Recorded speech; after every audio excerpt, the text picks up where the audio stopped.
How complicated a ruling would this be to implement for government? The newly elected Johannesburg Mayor Kabelo Gwamanda has to respond to allegations that he was involved in a Ponzi scheme. Former Mayor Mpho Phalatse says that the DA will report the Jama-ah councillor to police for his alleged involvement in a funeral scam. But Gwamanda's party says he's been vetted and that Phalatse is a sore loser. For context, she challenged him for the election of mayor. This happened in the Joburg Council just on Friday because late last month, another Jama-ah councillor, Kabelo Gwamanda, resigned as mayor of Johannesburg, barely 3 months into the job. Let's speak now to political analyst Sandile Swana. A very good evening to you, Mr. Swana. Grateful for your time. So if this scandal or these allegations begin to grow legs, how big of a problem could this be for this new mayor, and they've come 2 days into the job? Yes, let's first of all remember that this is a political process. The election of mayor is a political process. So Gwamanda got 139 votes, Mpho Phalatse got 68 votes. So she was beaten hands down, and she's been beaten a few times and kicked out of the mayorship as well before. So she doesn't have support on the ground. Then coming to the allegations themselves, if she knew about the allegation, the DA is one of the most sophisticated, most well-funded political parties, if not the number one most well-funded political party in South Africa. So they would have had access to any criminal information about Gwamanda. But what is more relevant is that you are qualified according to your criminal records at the time of the election as a councillor, and also at the time when you are elected as a mayor. So the case that they want to open against Gwamanda for the first time at the police station could take another 3 years to finish, or 5 years to finish, if anything is to go by what we know about South African legal systems and court systems and all that. So I do not see this as an immediate serious threat to Gwamanda's mayorship. Given that these allegations surfaced yesterday, Saturday, I think it was late afternoon going into the evening, we're now 24 hours or so from that period. Should Gwamanda, as the mayor of Johannesburg, not have made perhaps a detailed statement clarifying, explaining or denying these allegations, especially when you consider that just the level of political chaos that has been consistent in Johannesburg in the last year or so? I think the types of statements that we need from the DA and from the leaders of the coalition, the ruling coalition, are totally different from that. From the governing coalition, which has elected Gwamanda successfully with an overwhelming majority, we need a profile of Gwamanda to say Gwamanda is competent to do the job that has been neglected since Herman Mashaba left office in 2016. I think it was something of the kind. That's what we need, the profile, the professional profile of Gwamanda. The commentary on the allegations by Mpho Phalatse needs the lawyers of Gwamanda to comment if they see merit. You don't need, in South African law, you don't need to comment about things that people say will still go to court. You don't need to comment about that.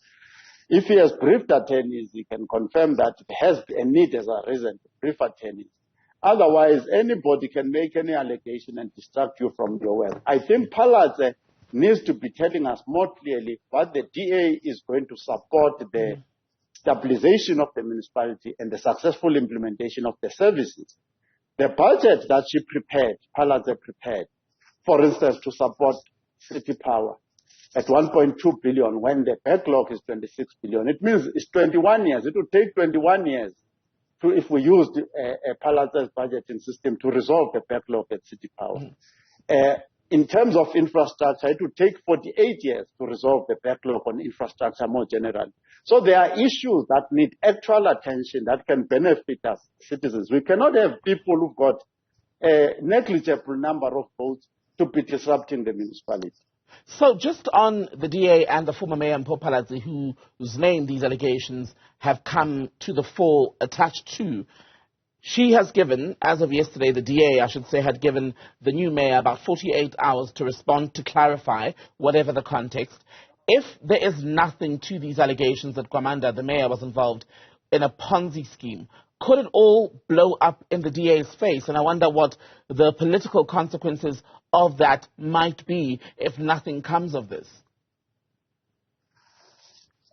I think the DA has been making all kinds of allegations. Some have been able to stick. I mean, for instance, they've chased Jacob Zuma until today. They chased Gigaba. They've chased many people. They've chased Ace Magashule. It's their business. This is their business.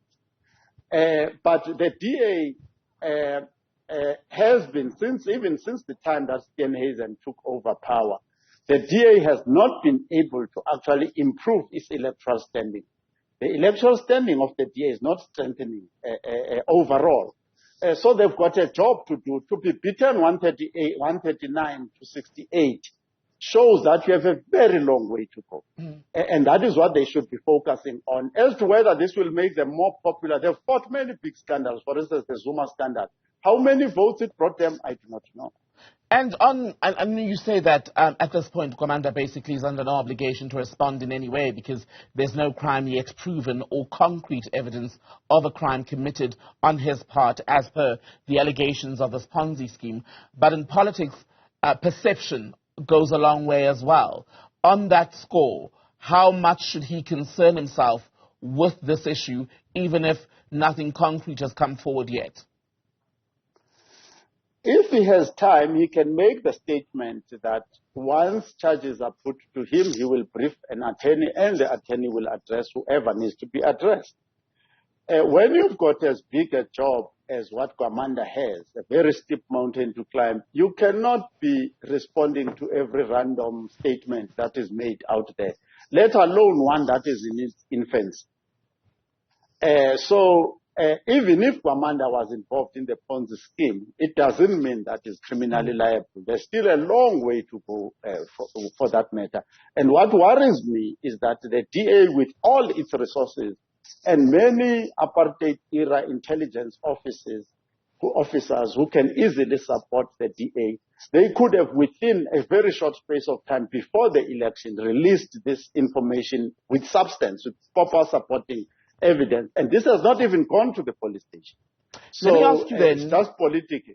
Just lastly, sir, for the DA, the other challenge politically is that even if Gwamanda was to be removed because there's something that is worth investigating or serious enough to warrant him going to jail, for instance, this wouldn't happen tomorrow, obviously, if that were the case. But even if he left tomorrow, it's not a given based on current numbers in council and the chaos within the DA's own coalition in Johannesburg. It still wouldn't be able to gain back control of Johannesburg, would it? No, there's no hope. Phalatse is far away. I think in Mashaba's calculations, the last time I heard Mashaba talking about that, I said they needed to get to 131 votes to win.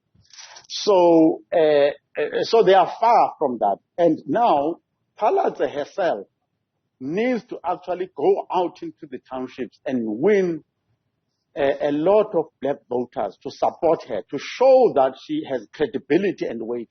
Because in the DA, Phalatse has got no weight. She's a lightweight. They don't pay any attention to her. So, and the DA itself has got no substance in Johannesburg Metro. As we speak today, 68 versus 139, it's a political process. You've been beaten, accept it. Sandile Swana, political analyst. Good to speak to you. Thank you.